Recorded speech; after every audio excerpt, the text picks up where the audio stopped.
Donc, bonjour. Bonjour. Moi, je suis avec Monsieur Lamont, qui est en vrai un journaliste. Et bon, vous avez suivi pour beaucoup des années les dynamiques de l'Europe, des Bruxelles, non? Et donc, je voudrais vous demander, euh, est-ce qu'il y a des possibilités pour des journalistes aujourd'hui de parler de l'Europe de façon, on va dire, correcte et intéressée et bon, passionnelle? Hmm. Euh, c'est vrai que souvent, en fait, moi, ce que j'ai ressenti, c'est qu'il y a une espèce de grand écart Mhm, entre à la fois ce qui se passe à Bruxelles, mhm, qui est souvent, en fait, c'est des sujets hyper importants, mhm. très importants sur l'environnement, le climat, la crise économique en Grèce, en Italie, etc. Et en même temps, souvent, ça devient, pour des raisons qui sont difficiles à comprendre, très ennuyeux Oui, c'est ça. pour les gens qui sont dans les pays membres. Mhm, Et du coup, je me suis tout le temps dit, mais comment ça se fait que ces sujets qui sont hyper importants deviennent aussi peu intéressants? Euh, c'est l'une des raisons pour lesquelles j'ai fait ce bouquin. Je me suis dit qu'en parlant d'architecture mhm. et de bâti, et de parler de la manière dont sont construits les bâtiments, de voir des lieux, de parler des décors, du pouvoir, on pouvait peut-être réussir à parler un peu différemment de la chose européenne. Oui, oui, non, non, c'est parfait. Et en vrai, vous avez bon, dit un truc que je voulais vous demander après, et c'est en fait, est-ce qu'il y a une façon de raconter l'Europe de manière différente, comme ça que les gens peuvent comprendre réellement qu'est-ce qu'il passe? Ouais. Moi je pense, en tout cas, moi mon créneau, ce qui est assez compliqué quand on arrive à Bruxelles et quand on est correspondant pour un journal, Mhm, c'est qu'il y a énormément d'institutions, énormément d'eurodéputés, énormément de commissaires dans la Commission européenne, des capitales, des ambassadeurs, etc. Donc en fait, quand tu es un journaliste, tu es confronté à des dizaines et des dizaines et des dizaines de sources dans tous les sens. Il y a tout le temps un agenda officiel très très lourd. mhm, Et donc, tout le jeu, quand on est correspondant, c'est d'essayer de ne pas tomber dans le piège de faire que l'agenda officiel. Et de trouver ces histoires, d'aller enquêter, de sortir des infos qui bousculent, de s'intéresser à des choses qui ne sont pas forcément dans l'agenda, etc. Donc il faut tout le temps essayer de tenir les deux, mais pas se laisser avaler par mhm. l'agenda. Et c'est hyper dur quand on est tout seul. Oui, Voilà. en fait, on va avoir les élections européennes, non? Ouais. Dans 2 mois. Et donc là, c'est ma troisième question.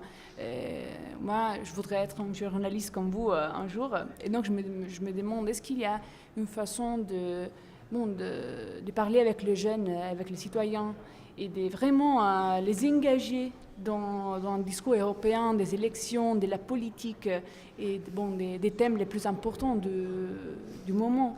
Moi, j'ai l'impression que les thèmes. Non, mais par exemple, alors je sais pas très bien comment ça se passe en Italie sur ces questions-là, mais Oui, ça peut là, il être se que passe. c'est un truc national en vrai. Non, mais il se passe que sur le climat, par exemple, Mhm. il y a des manifestations qui sont énormes en Belgique, par exemple. Il y Ah a des oui, trucs qui la se passent semaine en dernière. France. Voilà, c'est ça. Et j'ai l'impression qu'énormément de jeunes, que ce soit dans les lycées, dans les universités, se mobilisent sur ces questions-là. Mhm.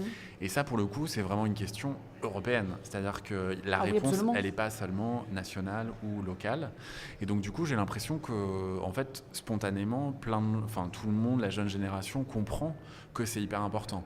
Par contre, il y a un vrai. Enfin, moi, je pense qu'il y a quand même un problème un peu de transparence des institutions. Mhm. Et une des manières pour lesquelles, par exemple, il faudrait que les institutions européennes dans leur ensemble, mais surtout le Conseil et la Commission, Mhm. soient beaucoup plus transparentes, qu'on soit beaucoup plus au courant de ce qui s'y passe, nous les Vraiment. journalistes, pour pouvoir aussi travailler cette matière et la rendre publique.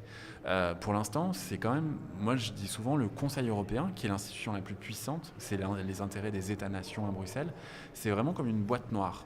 Oui, c'est vrai. C'est très difficile de le couvrir. Le Parlement européen, c'est beaucoup plus facile. Il y a plein de députés, il y a des débats en séance et tout. Le problème, c'est que le Parlement européen, il n'a pas beaucoup de pouvoir. Et Oui. donc, on est tout le temps à lutter. Voilà. Et les décisions sur le climat, par exemple, ça se passe au Conseil européen. Mhm. Donc, je pense qu'il y a un problème dans la. Comme- Effectivement, moi, j'ai l'impression que plein de monde dans la jeune génération s'intéresse aux questions climatiques, etc.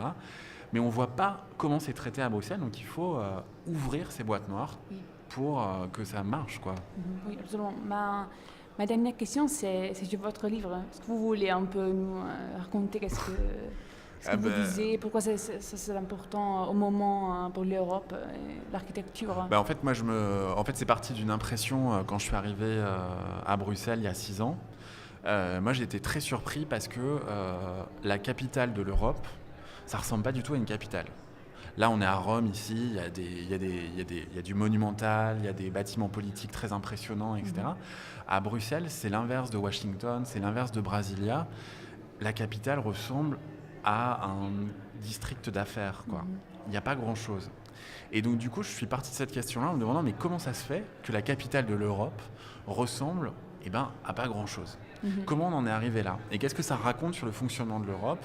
Et qu'est-ce que ça raconte en fait de la crise un peu que traverse l'Europe aujourd'hui? Et du coup, j'ai essayé de m'intéresser à ces questions d'architecture pour justement essayer de poser en fait des questions politiques, mais d'une autre manière, en regardant l'histoire du bâtiment de la Commission, pourquoi le bâtiment du Conseil est si moche, par exemple, pourquoi c'est si laid. J'ai essayé de comprendre, d'aller voir les architectes, et en fait, on se rend compte que derrière, il y a des questions démocratiques, de budget, des États membres qui ne veulent pas que ce soit beau, des questions de souveraineté qui se posent, etc. Donc j'ai essayé de déconstruire un peu tout ça. Super intéressant. Merci pour cette soirée, et bonne soirée. Merci beaucoup. Adieu.